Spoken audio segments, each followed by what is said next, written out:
Welcome to Sheela kitchen అండి. ఈరోజు ఈ సేమియా ఉప్మా రెసిపీ మీతోటి షేర్ అయితే చేసుకుంటున్నాను. ఇలా చేసి పిల్లలకైనా పెద్దోళ్ళకైనా పెడితే ఇష్టంగా అయితే తింటారండి. చాలామంది ఉప్మా చేస్తే ముద్ద కట్టిపోతుంది. ఈ ప్రాసెస్లో చేస్తే అయితే పుల్లలు పుల్లలుగా మంచిగా టేస్టీగా అయితే వస్తుందండి. పిల్లలకి ఈజీగా 10 నిమిషాలలో చేసి పెట్టే ఉప్మా రెసిపీ అండి. దీని ప్రాసెస్ నేను ఎలా చేశానో చూపిస్తానండి. చూడండి. ఇక్కడ వచ్చేసి ఫస్ట్ అయితే పొయ్యి అయితే ముట్టించుకున్నాను. ఒక ప్యాన్ అయితే పెట్టుకున్నానండి. ప్యాన్లో మనకు సేమియా ఉప్మా అయితే తీసుకున్నాను. దొడ్డుదండి ఇది సేమియా ఉప్మా, సన్నది కాదు, దొడ్డు ఉప్మా అయితే తీసుకున్నాను సేమియాది. దీన్ని డీప్ ఫ్రై అయితే చేసేసుకోవాలా. చూడండి, బాగా ఇలా సన్న మంట మీద డీప్ ఫ్రై అయితే చేసేసుకోవాలండి. మంచిగా ఇలా కొద్దిగా కింద మాడకుండా మంచిగా కలర్ వచ్చే వరకు డీప్ ఫ్రై అయితే చేసేసుకోవాలా. అప్పుడు అనేది సేమియా అంటుకోకుండా ఉంటుందండి. మంచిగా పుల్లలు పుల్లలుగా అయితే వస్తుంది. ఇలా డీప్ ఫ్రై చేసుకొని పక్కకు తీసేసుకోవాలా. చూడండి, ఇలా పక్కకైతే డీప్ ఫ్రై అయితే అయిపోయింది. చూడండి, ఈ కలర్లో అయితే వచ్చేయాలా. కింద మాడనియొద్దండి. తర్వాత పక్కకు తీసేసుకున్నాక ప్యాన్లో కొద్దిగా నూనె పోసుకొని జీడిపప్పు అయితే దోరగా వేంపుకోవాలండి. ఇవి చూడండి, కొద్దిగా దోరగా వేంపుకోవాలా.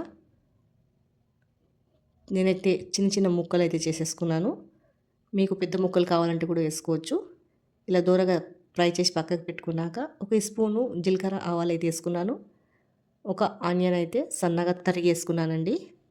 ఇవంతా మంచిగా రెడ్గా ఫ్రై చేసుకోవాలా.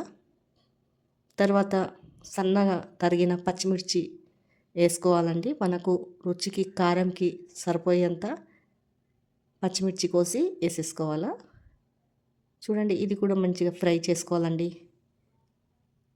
పచ్చి పచ్చిగా అయితే ఉల్లిగడ్డలు అయితే ఉండొద్దు, పచ్చి వాసన ఉంటుంది. మంచిగా ఫ్రై చేసుకోవాలా. తర్వాత ఒక టమాటా అయితే వేసేసుకోవాలండి. చూడండి, ఒక టమాటా వేసుకున్నాక టమాటా ఈ ఆనియన్ అంతా మంచిగా వేగాల. చూడండి, ఇలా మంచిగా వేపుకోవాలండి. ఆయిల్ మాత్రము ఎక్కువ వేయొద్దు. మనము ఆయిల్ తగ్గించి వేసేసుకోవాలి దీంట్లో సేమియాలో. అప్పుడు టేస్ట్ అనేది బాగుంటుంది. తర్వాత మనకు రుచికి సరిపోయేంత సాల్ట్ అయితే వేసేసుకోవాలా. ఆ టమాటాలు అనేది మగ్గిపోతుందండి సాల్ట్ వేస్తే. ఇలా చూడండి, ఇలా మంచిగా అయితే ఫ్రై అయితే కానియాలండి. ఇలా ఫ్రై అయితే చేసుకున్నాక మనము చూసుకొని కొలతతోటి అయితే ఒక గిలాసు సగం అయితే నీళ్ళు తీసుకున్నాను నేను. ఎక్కువ తీసుకుంటే కూడా లైలాగా అయిపోతుంది.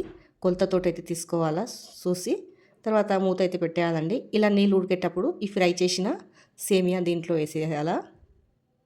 చూడండి, వేసాక మంచిగా కలుపుకోవాలండి. ఇలా కలిపేసుకొని కొద్దిసేపు అయితే సన్న మంట మీద పెట్టాలండి. మూత మూసేసి సన్న మంట మీద పెడితే మంచిగా కుక్ అయితే అవుతుంది.